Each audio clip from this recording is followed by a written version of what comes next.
hope you're hanging in there and you're just taking it one day at a time. That's the best we can do. Thanks for watching this. That means to me that you're really trying with your kids, and that's wonderful.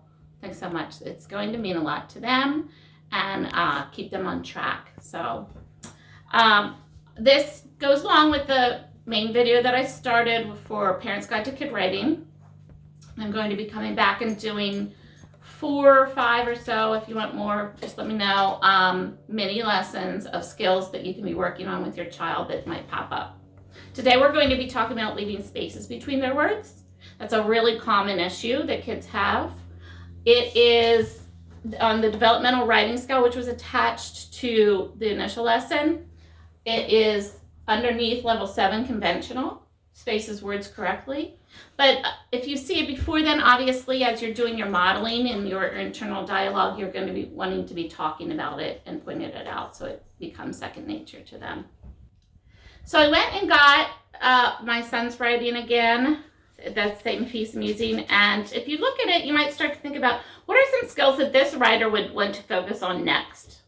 Certainly, he could focus on using capital letters in an appropriate way. But the thing I think that makes a big difference, the biggest impact in his writing next would be leaving spaces between words.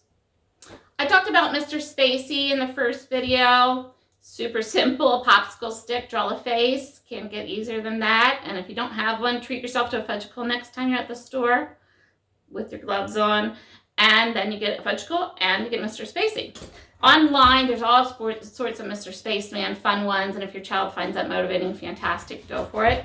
But really, this is fine, and really the best is just using your pointer finger. You can, if you're brave, draw with a Sharpie a smiley face on their fingernail, or just simply the finger. That's where they should move to. Okay, so you start modeling it, draw the line. We won't focus on some of the other parts today, just because I want to keep this short and snappy. But you start writing and you say, today we had about this time somebody in the class or your child maybe is going to say, you're forgetting your spaces. Great, that means they're already in tune with this, but sometimes they won't. Wild and powerful. Of course, if I was doing this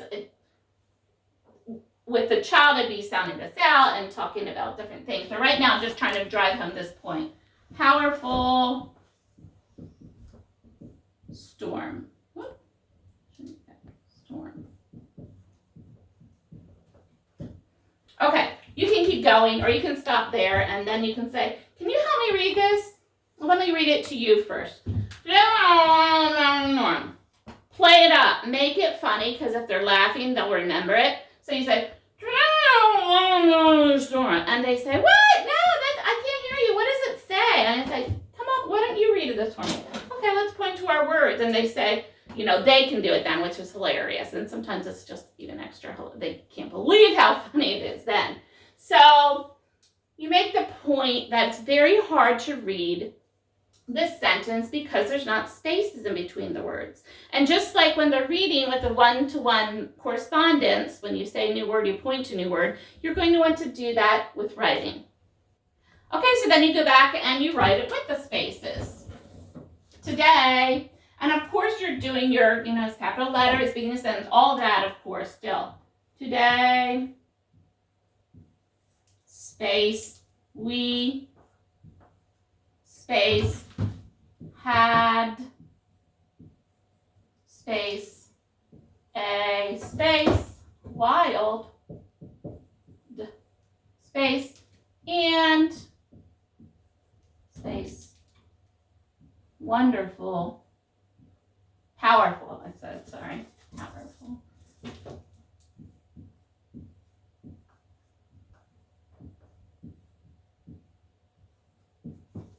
Storm.